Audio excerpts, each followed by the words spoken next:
Jean-Marc Sellec, vigneron à Pierry. Moi, j'ai repris le domaine en 2008, c'est assez récent. J'ai repris derrière mon père, qui était le premier vraiment à faire du vin pour le domaine. J'ai pris mes influences dans beaucoup de régions et chez beaucoup de vignerons aussi champenois. J'ai notamment aussi fait des stages à l'étranger vraiment avant de m'installer.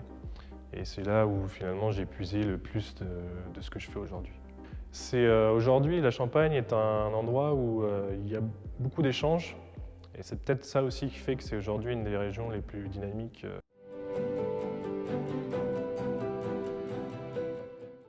On a la chance d'avoir en fait à la fois des vignes sur Pierry, mais aussi sur 6 autres villages qui gravitent autour d'Épernay essentiellement. On va être en fait un peu un pont entre la vallée de la Marne et la Côte des Blancs. C'est pour ça qu'aujourd'hui au domaine, on exploite à la fois beaucoup de chardonnay, mais aussi beaucoup de pinot meunier. D'ailleurs, l'assemblage classique du domaine, c'est 50% de chardonnay, 40% de meunier et 10% de pinot noir. Les sols majoritaires dans notre région sont les argiles à silex, sur une craie qui est plus ou moins profonde, mais qui est toujours un peu moins profonde quand même qu'en vallée de Marne. Donc si on prend vraiment le milieu de coteaux à Pierry, on va se rapprocher très fortement des coteaux de la Côte des Blancs. Alors aujourd'hui, on exploite 9 hectares et sur ces 9 hectares, on va avoir un total de 45 parcelles. Alors ça paraît beaucoup, mais c'est très typique champenois. Ça nous offre la possibilité vraiment d'avoir une diversité énorme. D'ailleurs, au domaine, on essaye de vinifier de plus en plus de façon parcellaire. Alors, il faut savoir qu'au domaine, en fait, on n'utilise aucun désherbant. Il n'y a pas en fait, de produits de synthèse qui sont utilisés pour combattre l'odium, le botrytis ou les ravageurs.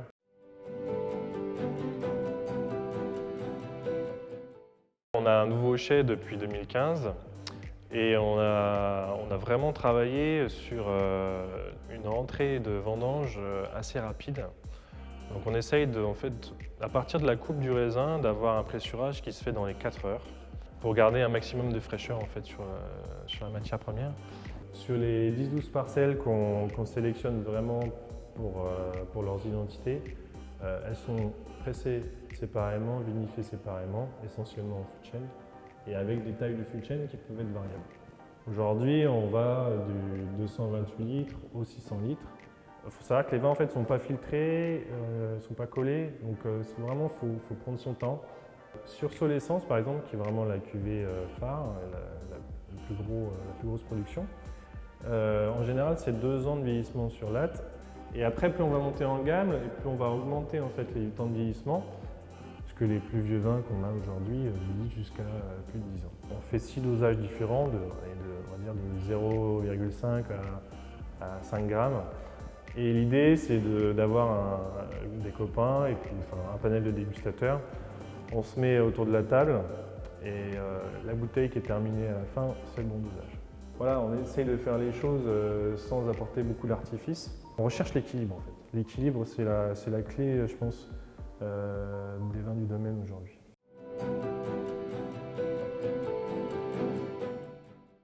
Donc on va commencer par Solessence. L'assemblage, c'est l'encépagement du domaine en fait. Donc c'est 50% de chardonnay, 40% de meunier et 10% de pinot. Les premières cuvées, c'est souvent un peu la vitrine, voilà. C'est ce que les clients boivent le premier, c'est ce qui marque l'identité.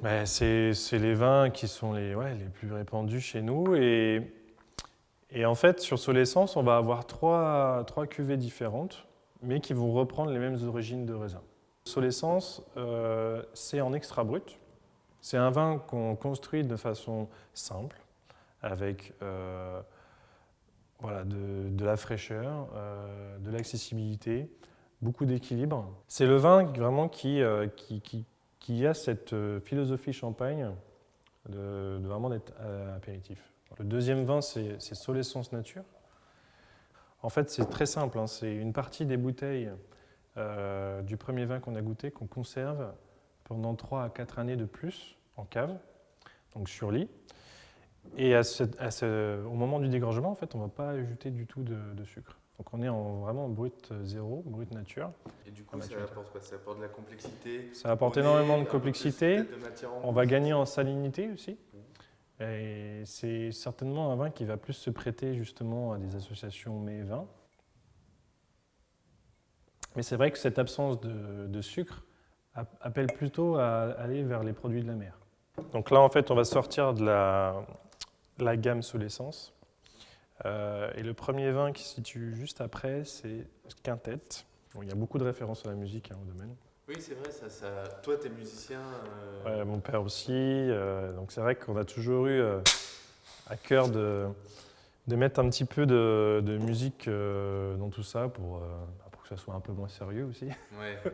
Donc Quintet, c'est 5 parcelles de chardonnay. Sur cette cuvée, on ne fait pas de réserve perpétuelle, on fait une Solera. Et on va mettre donc 20% de cette Solera dans l'assemblage. Et on est un peu plus dans une approche vin que champagne. Il y a un côté un peu bourguignon, même un peu, je trouve, dans ce champagne. On est influencé. C'est des régions qu'on aime beaucoup. Dernière cuvée qu'on propose, Soliste. Donc encore cette référence à la musique.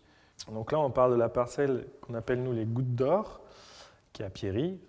Alors il faut savoir que le meunier fait partie de ces cépages qui a été très mal sélectionnés au niveau clonal.